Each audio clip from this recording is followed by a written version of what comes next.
दोस्तों, कहानी शुरू होती है एक छोटे से गांव में जिसका नाम था कालपुर। यह गांव शहर से दूर एक घने जंगल के बीच बसा हुआ था। यहाँ का हर रास्ता सन्नाटे में डूबा रहता था और गांव के बारे में अजीब अफवाहें थी। यहाँ इंसानों के सिर नहीं होते थे। कई सालों से इस गांव की ओर कोई नहीं आता था। गांव में दाखिल होते ही हर किसी को महसूस होता कि वहां कुछ गलत है।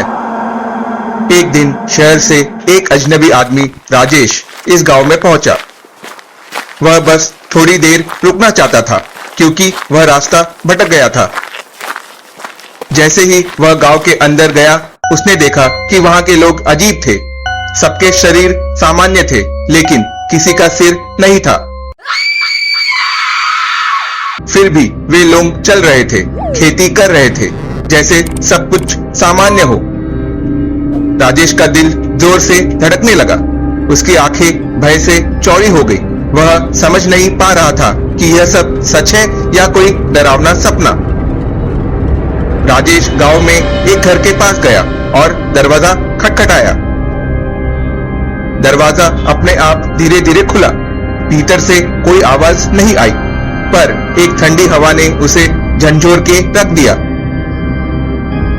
अचानक दरवाजे के पीछे से एक सिरविहीन व्यक्ति सामने आया। उसका सिर नहीं था। उसके हाथों में मिट्टी की कटी हुई गुड़िया थी, जिसकी गर्दन से खून टपक रहा था।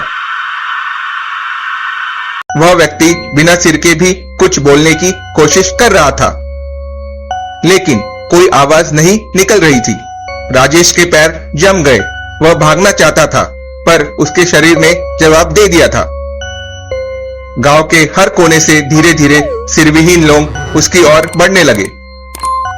राजेश ने किसी तरह हिम्मत जुटाई और भागने की कोशिश की, लेकिन हर तरफ वही सिरविहीन लोग थे। वे उसे घेरते जा रहे थे।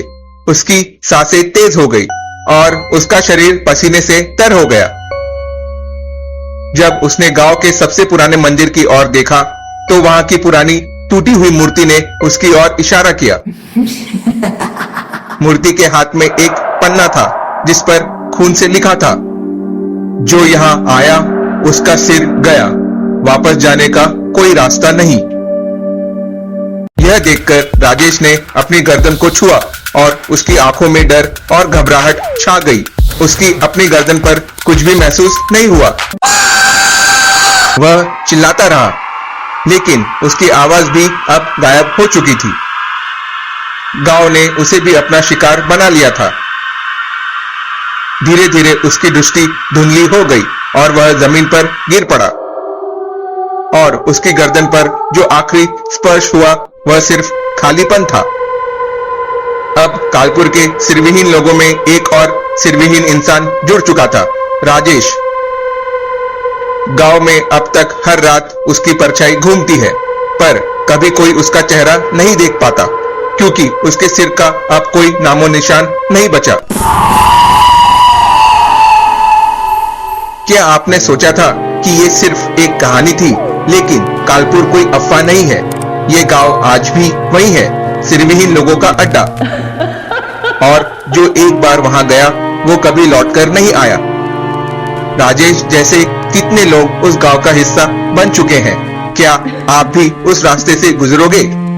सोच लो, अगली बार जब कोई अजीब जगह दिखे, तो क्या आप उसमें कदम रखोगे? क्योंकि एक बार अगर आपने गलती कर दी, तो शायद आपका सिर भी हमेशा के लिए खो जाए। धन्यवाद दोस्तों, हमारी कहानी के साथ जुड़ने के लिए। अगर आपको हमारे एनिमेटेड सस्पेंस थ्रिलर, क्राइम और हॉरर सीरीज पसंद आ रही है, तो हमारे चैनल हिंदी टून्स को सब्सक्राइब करें और बेल आइकन दबाना ना भूलें, ताकि आप कोई भी नई कहानी मिस ना करें। आपके सपोर्ट से हमें और भी बेहतरीन और डरावनी कहानियां लाने का हौसला मिलता है। अगली बार फिर मिलेंगे एक और रोमांचक और डरावनी कहानी के साथ। तब तक के लिए सुरक्षित रहे। अलविदा।